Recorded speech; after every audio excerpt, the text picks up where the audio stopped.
if I can make, okay, yes. Okay, so what I wanted to do is through this time, of course, we've done survey data and we've analyzed the survey data, which really doesn't show anything so far. We have taken and analyzed the data that I've between the two faculty members in a particular subject area, which I have gotten from institutional research. And then we have the focus group from the students and their opinion, which is what Michelle just handed you, of key things that came out of those focus groups. But these focus groups are what? What I'm looking at here. This is what, these are the conversations on Flip that Michelle has been analyzing using ChatGPT to check out how accurate it was. So, but what I wanted to do is, I don't feel like the conversation is complete unless we know your opinion of supplemental instruction, and adding those statements into the overall experience, I think, tells more of a complete story. So that's what this is about.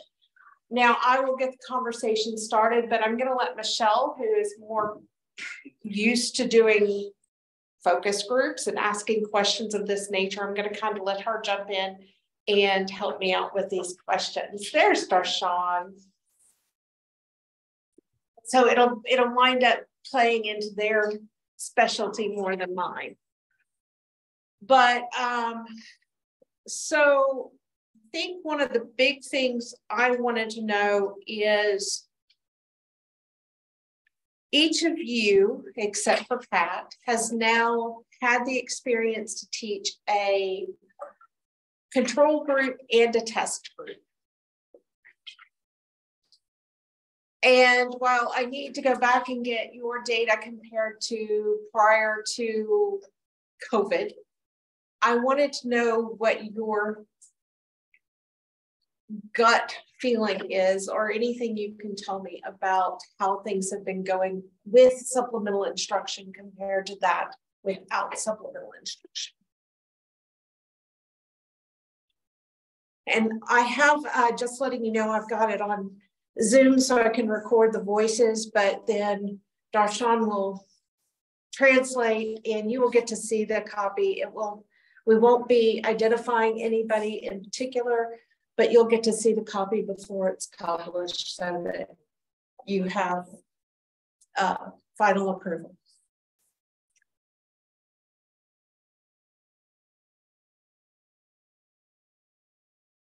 What's the question? Can you give us one question to talk about? So I want to start with the question of how was the experience as the instructor of having the supplemental instruction section compared to that of having the non-supplemental instruction section? One thought that comes to mind is students, when I don't have SI, some students ask for it. They ask me, is there SI? So they're hearing some value, but they're not what they're asking. There's a good awareness. So that's good. I know that when there was a test in the middle of the week, they were trying to scramble to get out of lab so they could go to the SI session, even if it wasn't their lab session, because they felt they were going to get something out of it at the last minute. That's for sure.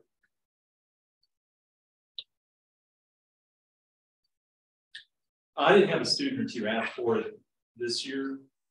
I think the way my control and experimental year worked out, though, I ended up having a much stronger class this academic year, so they didn't need it as much, maybe as the ones last year to get over the finish line, just because of fluctuation, maybe further away from COVID. Last year, my academic group, I was in the full class, I think, 2021. those students were abysmal. And that was the control. So when data gets analyzed, it's going to look like I had this in red. I was like, look at how much of a difference it made. Oh no, that's artificially low. Nolan just said the same thing, that his group was stronger this year than it was last year, right? Overall they were better this year than last year, and that's a COVID thing. And that has to be, you cannot do this analysis without taking that into full consideration. But when I compared, and I had the data readily available for 2401 to compare my fall, so because I was in the SI session this year, so fall 2022, but when I compared it to 6 previous semesters pre-COVID, there was a definitive improvement in the grade distribution. Okay, and that data, I sent that to you. I sent that to a lot of people, so they have that. I haven't done the data analysis for my 3411. But I don't think it meant for the 3411. I don't know how Nolan feels about how the SI did, but the SI had a much bigger impact, I feel, in the 2401 than it did in the 3411. I feel like, okay, like it helped the ones that were going to get help, but then it kind of, and I don't know whether that's because of the content or whether it's because I had 2 very strong SI leaders in the fall. And in the spring, London didn't do it anymore. And I was just down to Bill. So, and Bill was good, but I don't think that he was as good as having Bill and London together. I mean, London was forced nature. So I agree that having 2 SI leaders at a time, both present in all 3 recitation sections, was a benefit. They have their own individual strengths and weaknesses that they can play off each other. And I had a weekly meeting with my SI leaders. I learned different things from each one. I think that was a benefit. I think for me, because I was prime COVID, I don't know that I had much notice of the difference. Because the SI was all online, so I'm sure the students went, but as we know from how our classes were online, their screens might have said they were there, but how there they really were. And that's the SI leader's perspective too, that they're like, I mean, I try to get them to talk, but they're not really engaged. I didn't have the best SI leaders when we did it online. And if I recall correctly, they were also separate. I attempted to split my labs up since it was online.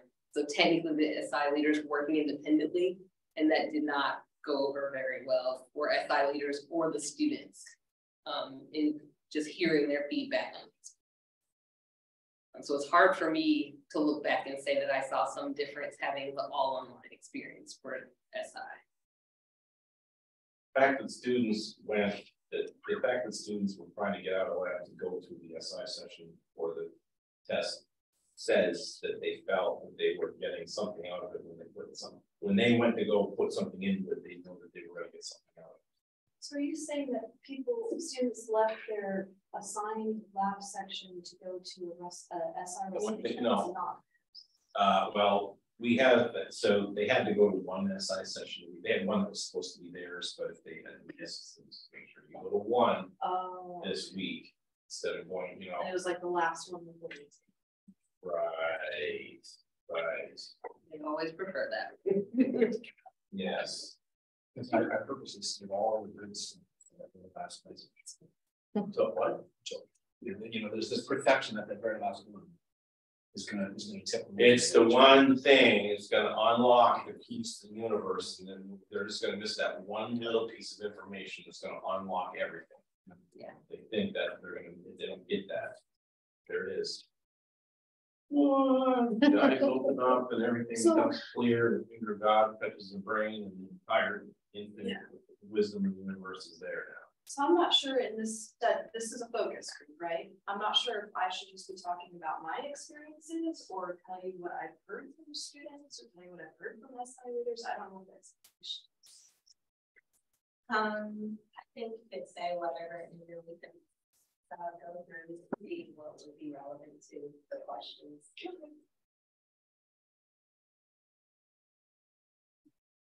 Again, this is about feedback in general about supplemental instruction. So whether it's what you gain from the student's perspective or not, or just your perspective, I think that all is important in supplemental instruction, not only currently, but moving forward. I will say one of the reasons I wanted to hold on to organic chemistry for another 2 years is the exact reason that was stated, which is, you were right after COVID. Is there a difference, or is it just is there a difference? Is it a fluke? What is it? Yeah. So, and I think one pattern that seems to be emerging from these conversations is how it would appear initially that SI is helping the first of the 2 course sequence, not so much in the second. And if we get more data, a whole nother round of data, you can see just how true that is. Is that true in the 1450? that is true. Seems to 1450, indicate that as 1451. well. They could, we've talked about why that is, but it's nice to have more data to reinforce it. And I've seen it, but I don't know whether last year was a fluke and I only had 134.11 to judge from. But that's what I saw last year from organic as well. We'll see. And the impact of that is a resources issue. If you only have so much money for SI, you got to spend in one place. It's better to, if we find that it's better to spend them here but not there, that's really informs how we operate. I do think there's some concern about the idea that we're trying to make this quote required, and yet there's no points associated to it.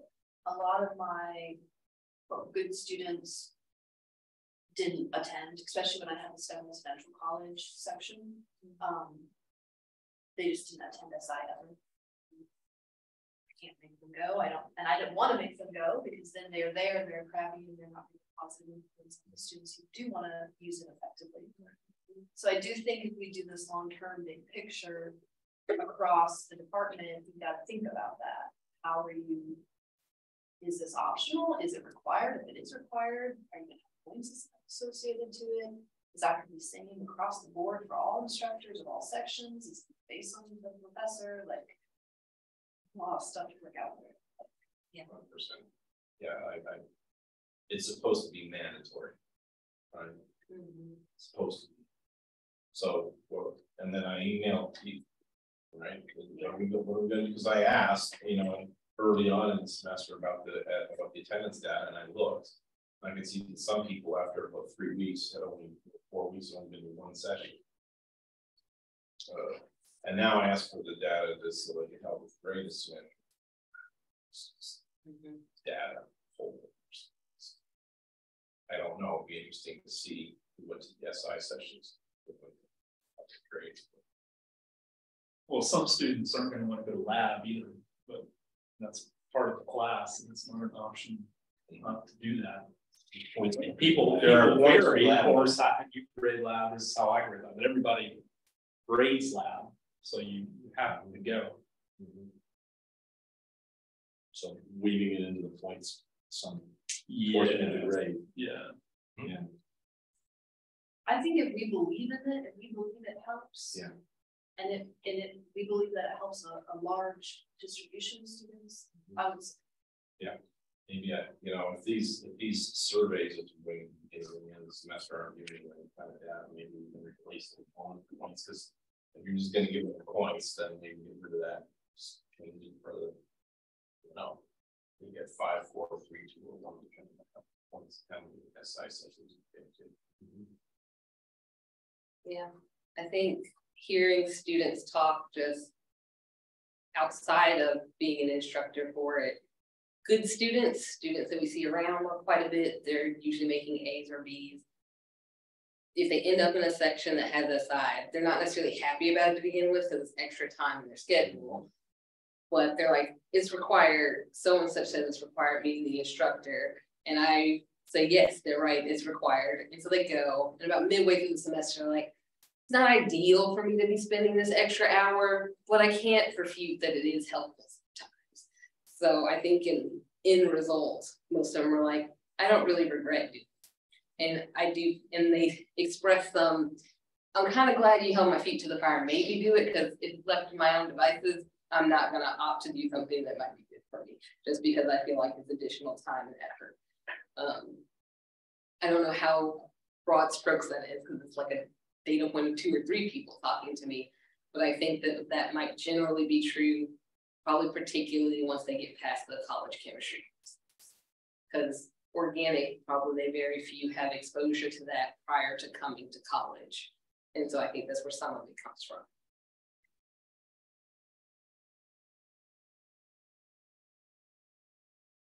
Can one come to high school? For some. Your son, your more. And prior to you showing Darshawn, I mentioned to Michelle, if you come up with a question, Okay. please insert. What was your experience as the instructor in terms of preparation and planning with the SI leaders? For talking meeting, like what was that experience and the connection? Part of this is also if you make it required and it becomes like a part of the culture of the department, then you also need to think about what the preparation relationship needs to be when you're working with SI leaders and how you recruit them and all of that piece of the puzzle too. I met with my SI leaders together once a week. We had a meeting with the 3 of us, and I always asked them, how did last week's SI session go? And they told me sometimes it was, oh, we did these example problems, but other times it was like, I tried this activity and it did not go well, and students were super confused and they don't know how to do this type of problem. So it was information about how my students are doing in class. In terms of prep, I never prepped those weeks. I already knew what topics and example problems, my SI leaders could do, and I would have suggestions, but honestly, it was up to them to come up with their own plan for their SI session. And it was kind of, I don't know how this got started, if it came from Marsha or not, being the SI coordinator, but they usually came in with a game plan of what they were planning to do, and then I would just kind of give them feedback in the moment about, yes, emphasize that, no, that's probably not that important. Same. Yeah, that's Same. pretty standard, I think, for how the Office of Student Success, that's part of their training, is to make a plan. It's required as part of the job description. And on my end as departmental liaison with that office, I try to tell SI leaders, your faculty meeting, you should go in with a plan, at least partly prepared, and they can give you feedback, and that moves things along. And that's how I interacted with my SI leader also. I left it up to them based on my syllabus and my schedule for the class and the topics that they see by sitting in my lecture, what example problems they'd like to use. And then during the session, meeting with me, talk about last session, how it went, and talk about what they have on their plan already. And I might point out things like, oh, that topic where you may see students do this, try to course correct. Like I'll try to tell them some of my experience in teaching that they may encounter. But that's pretty much it. We also talked about like interpersonal issues or classroom management issues, if any came up, like the negativity, students feeling like they have to be there, but they don't get anything out of it, and how that can be negative. And how I gave suggestions on how to handle that situation.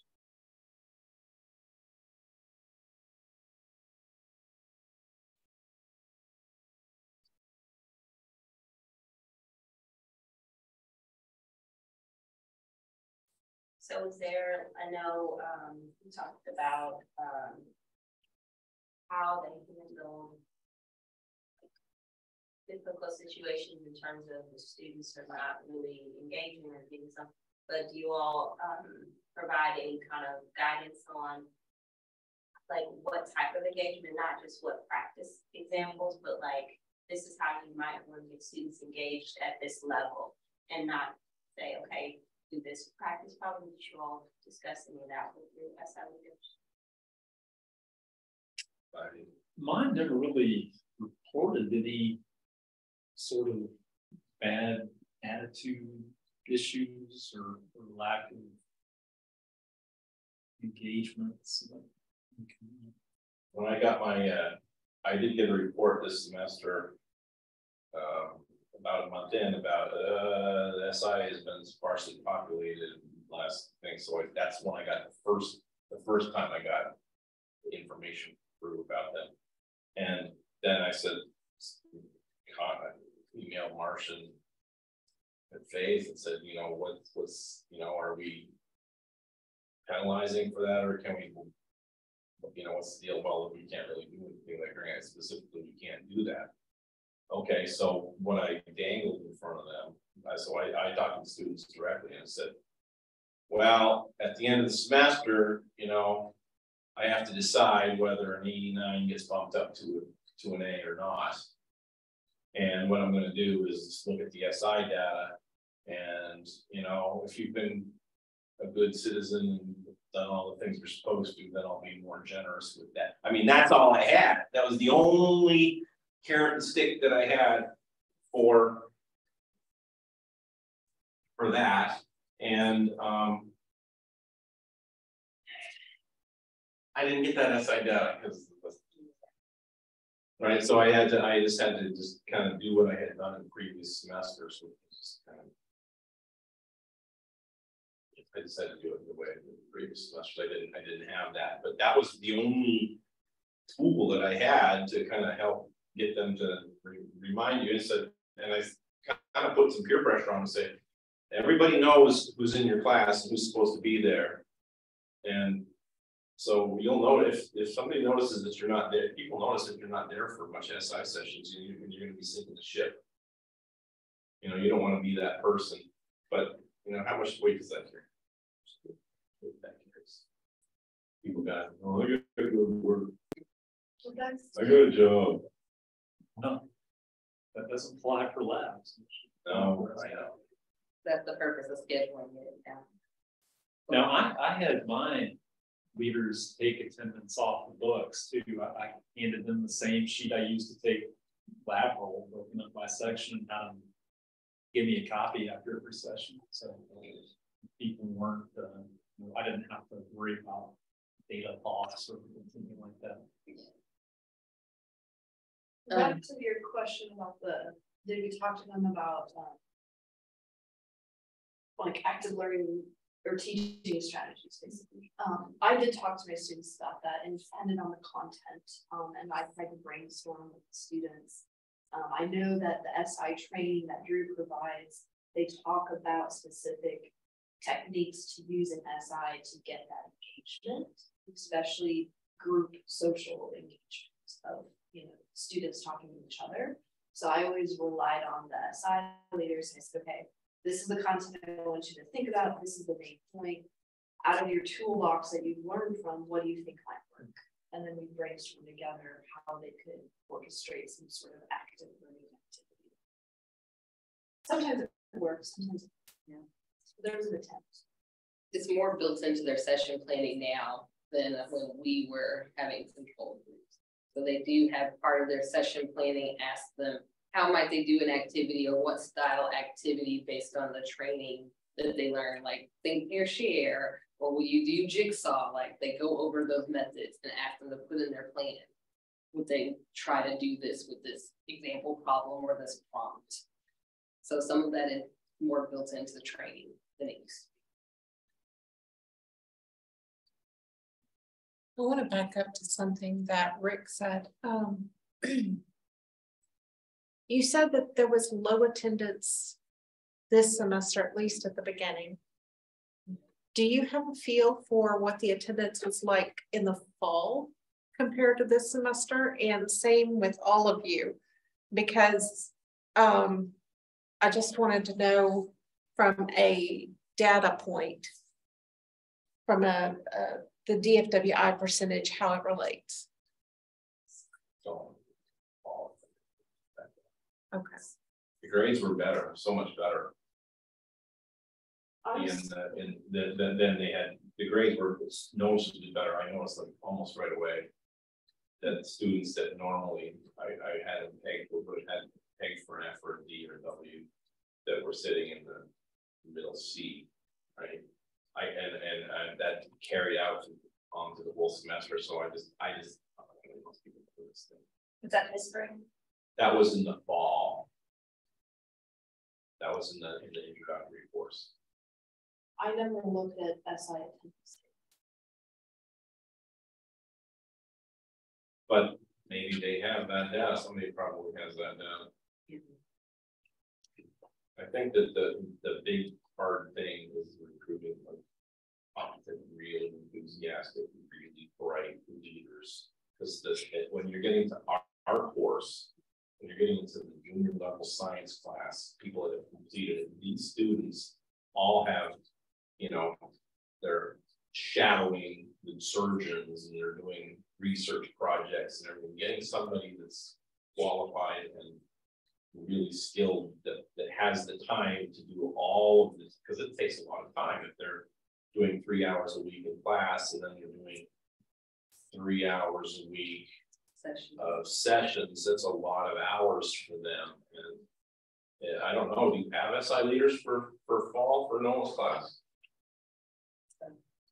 I think at least one is returning. Mia expressed interest. Yeah. But it is very hard to recruit for organic chemistry compared to the college chemistry. And there are still concerns like college chemistry. Like, can we have better leaders potentially? So I know Lay in particular had a lot of concerns of the readiness of the ones we recruited the past year or two. So what do you see as a strong SI leader to be qualified to go? Because if you're saying, okay, and I want to make sure I clarify, are we talking about SI leaders that are currently doing the first class, or are we talking about the ones who are doing second class? And is there a difference in what those two SI leaders look like? You mean first class is Like Chem one, yeah, Chem 1, and then I guess you were talking about organic. That's the other class. Other. So the Chem 1 sequence, there's 2 classes in there, yes. Yeah. We do the organics. So let me rephrase the question. The sequence of Chem 1 SI leader, Chem 2 SI leader to organic SI leader. Is there a huge difference in what those SI leaders should look like and be prepared for in terms of what would be the best for students in those SI sessions? Is it more than content? Yeah, that's what I was. I think bare minimum is that they have to understand the content and be able to do it themselves accurately. But what makes it good SI leader is someone who is personable Yes. and outgoing. Yes. And is going to force the students to, or not force, motivate. Coerce. Coerce. There's a personality, interpersonal skill. There's Leadership skills. there's some aspect too of like right after being able to do it themselves and having done well, confidence is the main thing that they can be talked out of by an expression from the other students in the room where they get uncertain. Is like shark swarming. And then it's like full on collapse of they're not sure what to do and like panic tendencies. So the other main thing is, and part of that is through training and stuff, helping them build it. But if they have some of that up front, that's very helpful. So then another question is, when you recruit SI leaders, are you expecting them to be the ones who got an A because you know they really did understand? Or could it be a person who got a B in the class and they were good, but a little could be maybe persuaded a different direction? Like, is there a difference between those students in their grade? When then does that translate over to confidence between like what grade they got in those courses? Not all A students, at least from my perspective, are a good fit to be an SI. Agreed is the shortest answer to that. Okay. So sometimes a B student would be greatly preferred to some A students. So IB. Yeah. Sometimes B students are only B students because of these excellent coping skills they have and study skills, you know. Yes, that's not unique to an A student. Yeah. Well, back to, there's a common thought in pedagogy that like when you're doing groupings for peer work, you don't put A student with the D student because they have no common. So I think there's something to be said about a B student who they've struggled. Right. They may have struggled with Right. content. They can identify with the students who are CD students who are struggling. That might be more beneficial than a student who understood it from day one.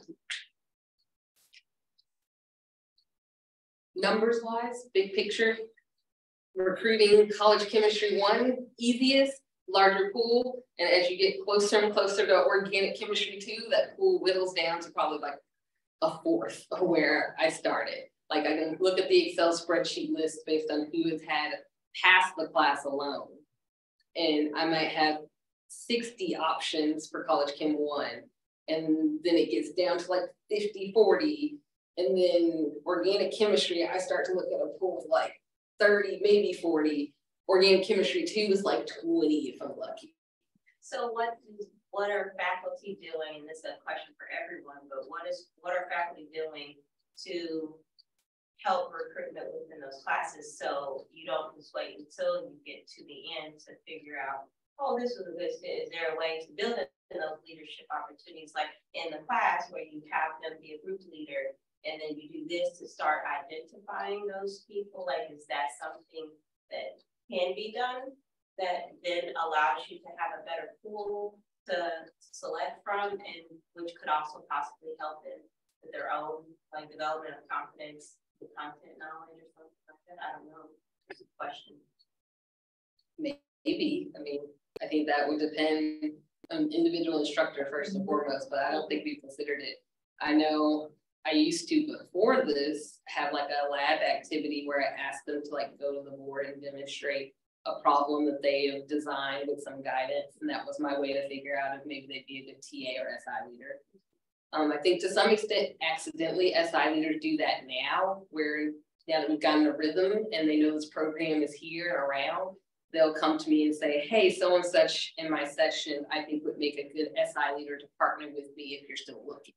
So they are, to some extent, I think, SI leaders themselves trying to recruit help if they know they're going to come back or they know we're planning to get other SI leaders.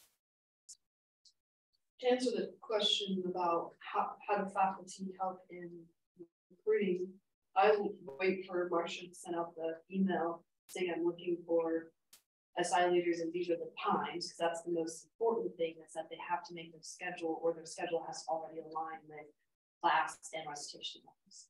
So once we have times, then I look at my AB student list and I pick out based on my experience with them in class and lab, would they be a good personality fit for being an SI? And then I email them directly.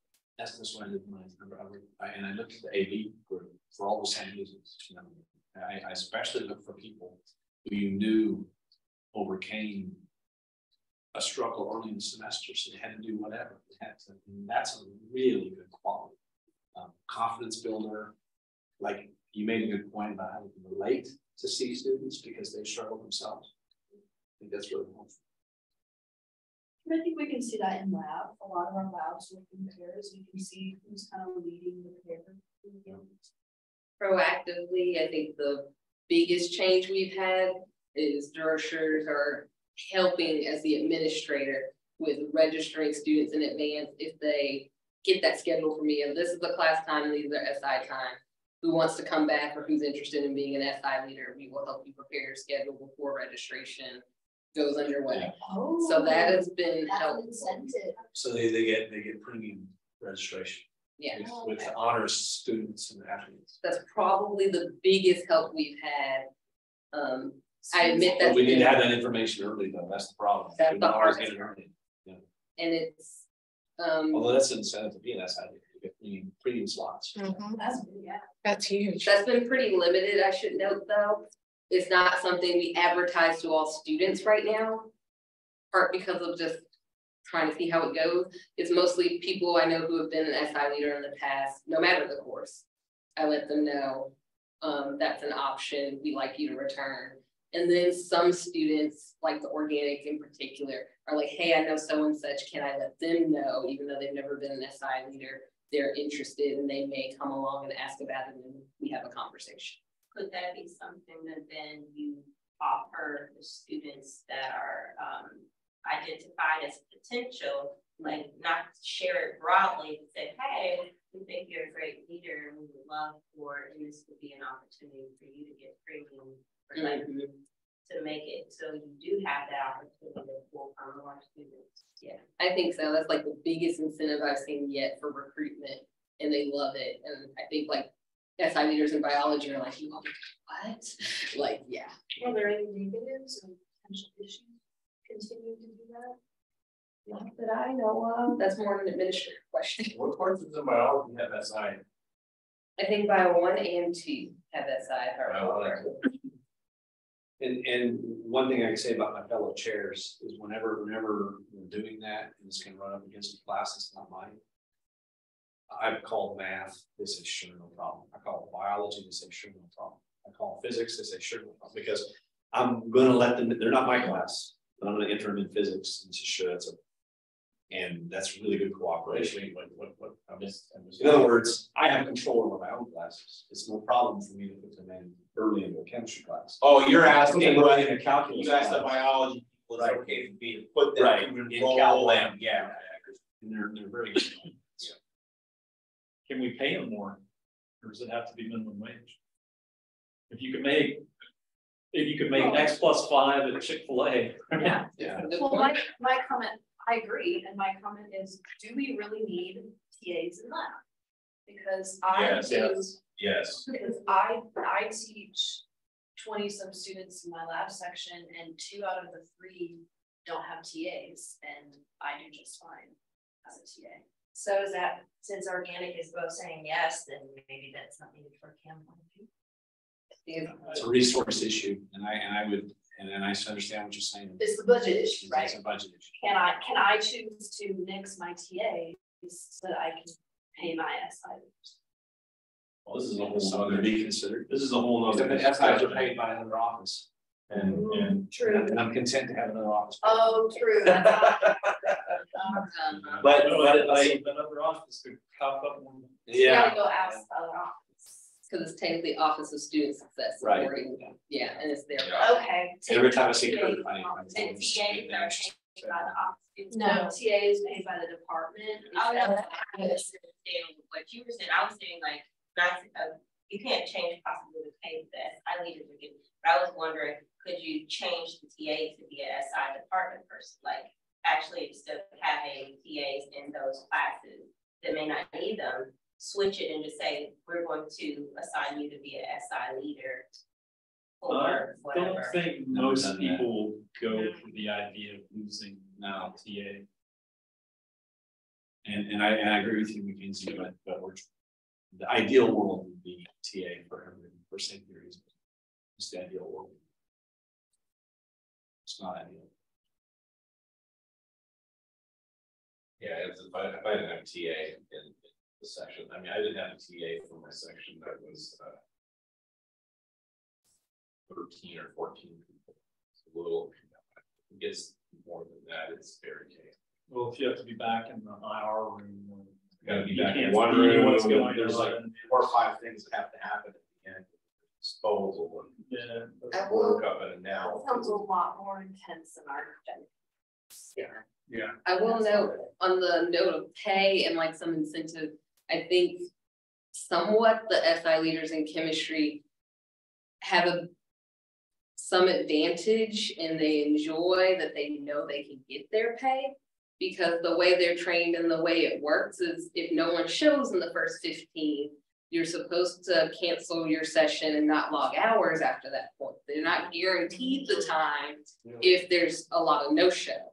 And so one advantage of us scheduling it in my UCA saying it's required, the SI leaders for chemistry now, or just for college chem 1 and 2, organic 1 and 2 compared to 1402, they know they're getting their hours without question, a full 10 hours a week, as opposed to 1402 when they schedule it start of the semester whenever. They may have to scramble to rearrange to help make sure students show up and that money is justified to Office of Student Success. So that is one benefit that some of them have that they don't realize. Like when we have discussions about attendance, the SI leaders for our program just kind of go, we have nothing to add because they come, because they have to come. And I don't have to worry about getting them to come. And that makes their job easier. another benefit from scheduling. That is a very huge benefit to the The schedule. disadvantage of scheduling is when's the perfect time. Yeah. I'm found.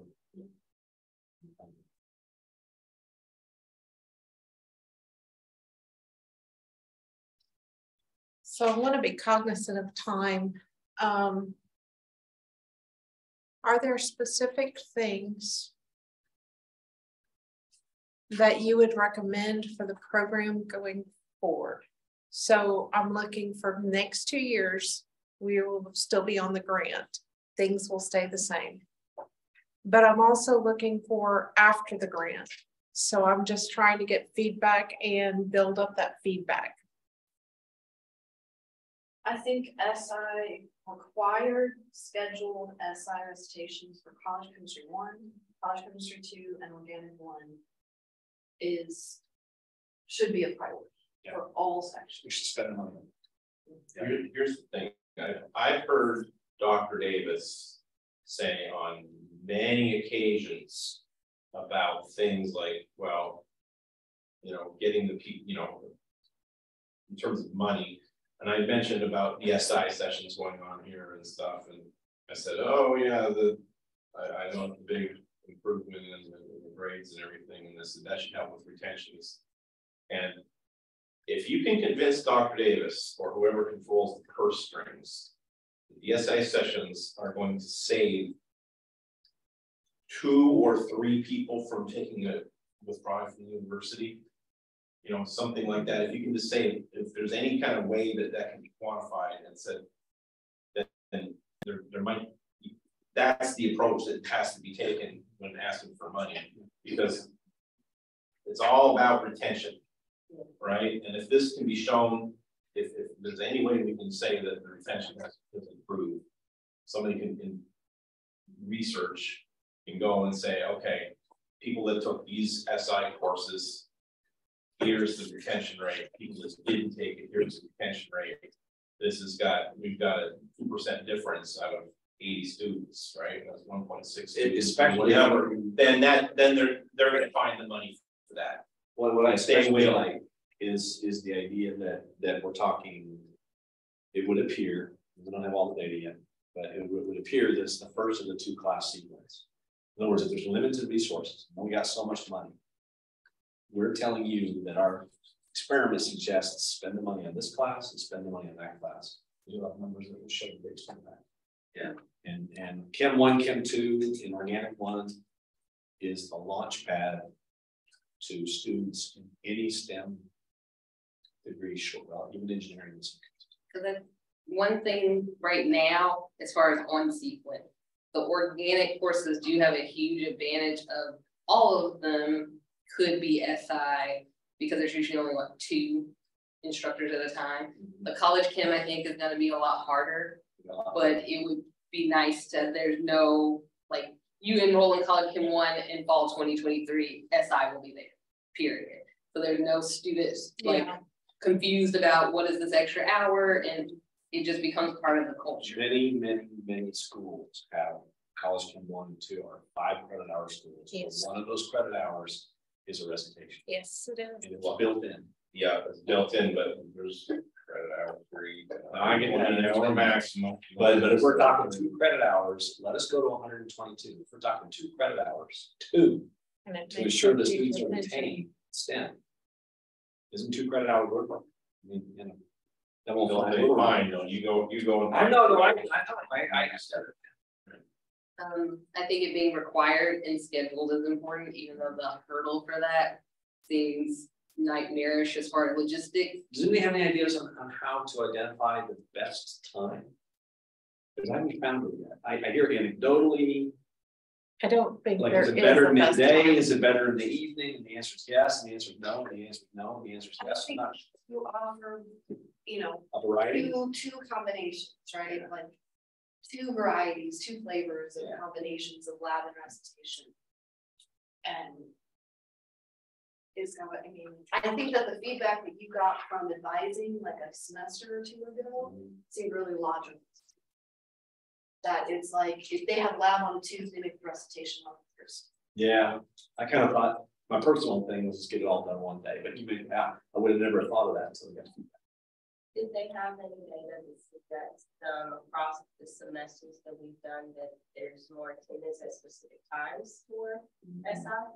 I don't know about that. Well, if you look at Nolan's enrollment, It's least in the one that's 5:30 to 6:20, so I think you can get too late, I can imagine. 5:30 is too late, too close to dinner. I think tired, Legacy hungry. is something similar. Yeah. This Yeah. late one tends to be the lowest enrollment. Late afternoon's okay, 4 o'clock, but none of this 5. Yeah, well, I mean, the sections are 20, 20, and then 12 in the late ones, so I don't think that's an accident. Okay.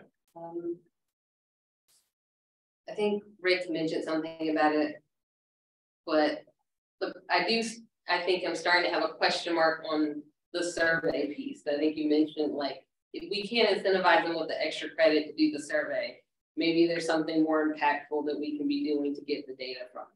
So like, if you need the focus groups and stuff to really be the place that you get feedback and stuff, it may be worth considering if we have a reliable idea that the survey is just kind of, doesn't seem to be much different.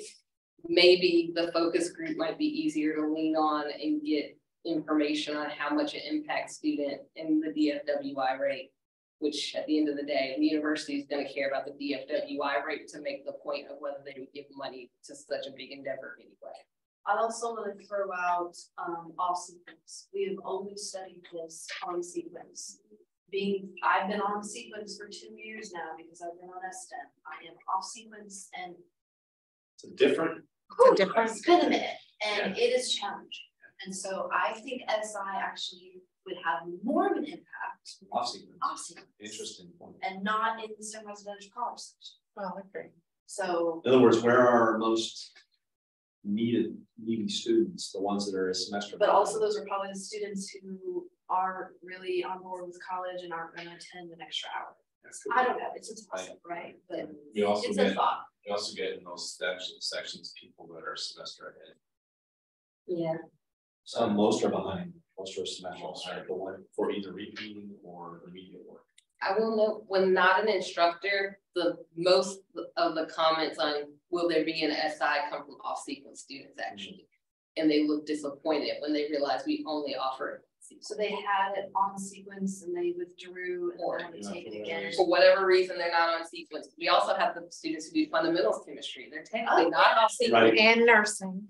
So that they are very disappointed. There's a good population of students that we don't offer college chemistry to SI in the fall, but we're getting chemistry to SI in the fall. So that might be something to consider, 1402, yes, but also maybe 1450 off sequence. Might be the next effort. Oh, that's true. Drew, we have more on one in the spring. Yeah. There's.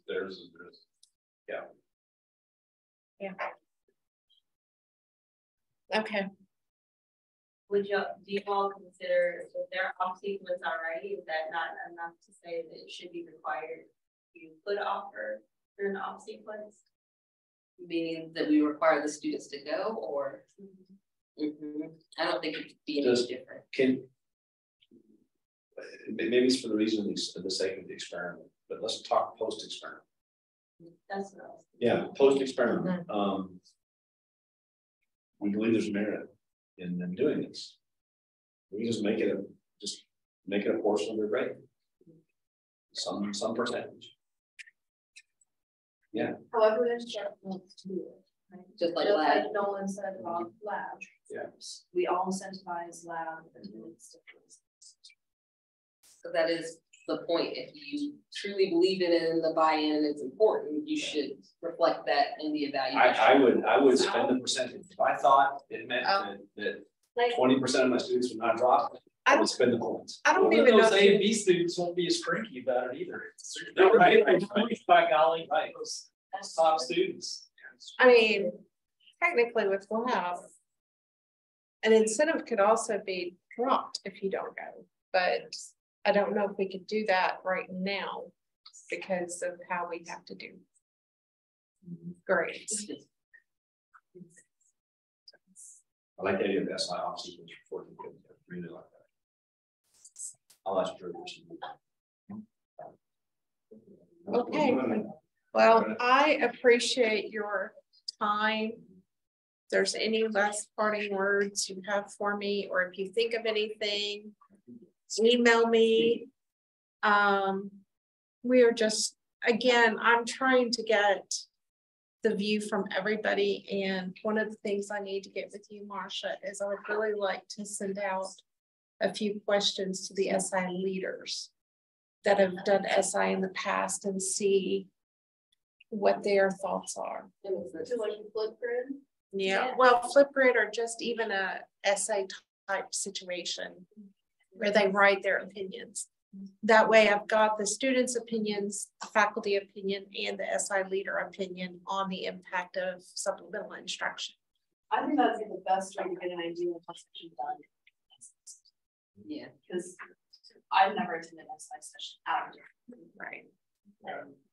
I think I know. I think it's important that you don't go. I think they want to feel like it's a safe space. Right. Thank you. Although I will know. Are we gonna talk about what this is? Oh, this was just, so just for your I guess FYI, Michelle is the one that collects the data from the supplemental instruction focus groups that they've been doing on Flip. The Flipgrids. Yes. Okay, all those Flipgrids. And she has used a different method of analysis with respect to the statements the students make on those flips. This is yet another example, and apparently they pair up. So I was just playing with it. We were just playing around with ChatGPT about data analysis in college, and I was like, I wonder. So I put it, I only was able to do these semesters because it was just right before we were coming over. I was like, oh, this should be fun.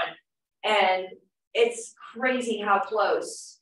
I mean, I think it's pretty spot on, and thinking about what y'all presented at the conference versus what, and this is just the first 3 semesters because I had to put in like 150 words at a pop.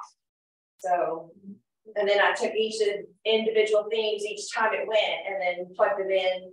And then these are the common aspects. These are the things that were predicted artificial intelligence, or these are things. These are the ones that's artificial intelligence predicted the things, but they From the student statements. You're saying if you go through the Flipgrid and you dissect it all. They match what I've already identified. The only thing it pulled out that I haven't done was the improvements or suggested improvements on SI, which is not part of our presentation information, but I went ahead and but it pulled out significant Well, and if you look at the bottom, it'll tell you the benefits that the students are saying that they see from SI.